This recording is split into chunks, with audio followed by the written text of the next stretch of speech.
എടാ കോപ്പേ, നിന്റെ പ്രശ്നം എന്നാ? കുറച്ച് ദിവസമായിട്ട് ഞാൻ ശ്രദ്ധിക്കുക. അല്ല, നിന്റെ ജോലി പോയതായിരുന്നു നീ എന്നോട് പറയാഞ്ഞേ. എടാ എന്തെങ്കിലും ഉണ്ടെങ്കിൽ പറ. എടാ നീ വിശ്വസിക്കാമെന്ന് എനിക്കറിയത്തില്ല.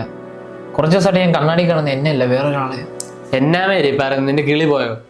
എടാ ഇതാ ഞാൻ പറഞ്ഞത്, നീ ഒന്നും വിശ്വസിക്കത്തില്ലെന്ന്. എടാ എൻ്റെ അവസ്ഥ അതാ. കണ്ണിന്റെ പ്രശ്നം എന്ന് പറഞ്ഞുകൊണ്ട് ഞാൻ ഹോസ്പിറ്റലിൽ പോയി, പക്ഷെ അതൊക്കെ നോർമലായിരുന്നു. അതിനിട്ട് ഞാൻ ഒരു സൈക്കാട്രിസ്റ്റിനെ കാണാൻ പോയി.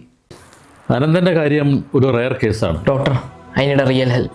എനിക്ക് ഉറപ്പാണ്, എനിക്ക് അയാളെ അറിയില്ല. തനിക്ക് നേരത്തെ ഡിപ്രഷൻ അല്ലെങ്കിൽ ട്രോമ അങ്ങനെ എന്തെങ്കിലും ഉണ്ടായിട്ടുണ്ടോ? ഇല്ല, അങ്ങനൊന്നും ഉണ്ടായിട്ടില്ല. ഇനി ഞാൻ പറയുന്ന കാര്യം താൻ ശ്രദ്ധിച്ച് കേൾക്കണം. DDD ആവാം, അല്ലെങ്കിൽ AWS എന്ന കണ്ടീഷൻ ആവാൻ സാധ്യതയുണ്ട്. പക്ഷേ ഇതൊക്കെ ചാൻസസ് മാത്രമാണ്. ഉറപ്പിക്കണമെങ്കിൽ താൻ അയാളെ ശരിക്കും അറിഞ്ഞിരിക്കണം. എടാ നീ ഒരു ആനിമേഷൻ ആർട്ടിസ്റ്റ് അല്ലേ? അപ്പൊ നീ വരച്ച ഏതെങ്കിലും ക്യാരക്ടർ ആയിക്കൂടെ? അപ്പം ഞാൻ 2 വർഷത്തെ ഹാർഡ് ഡിസ്ക് നോക്കി, പക്ഷെ ഇങ്ങനൊരു ക്യാരക്ടർ ഞാൻ വരച്ചിട്ടില്ല. എനിക്ക് ഉറപ്പാണ്. എന്നാ അയാളെ നിനക്കൊന്ന് വരച്ചു നോക്കിക്കൂടെ? ഞാൻ അയാളെ സ്കെച്ച് ചെയ്തു.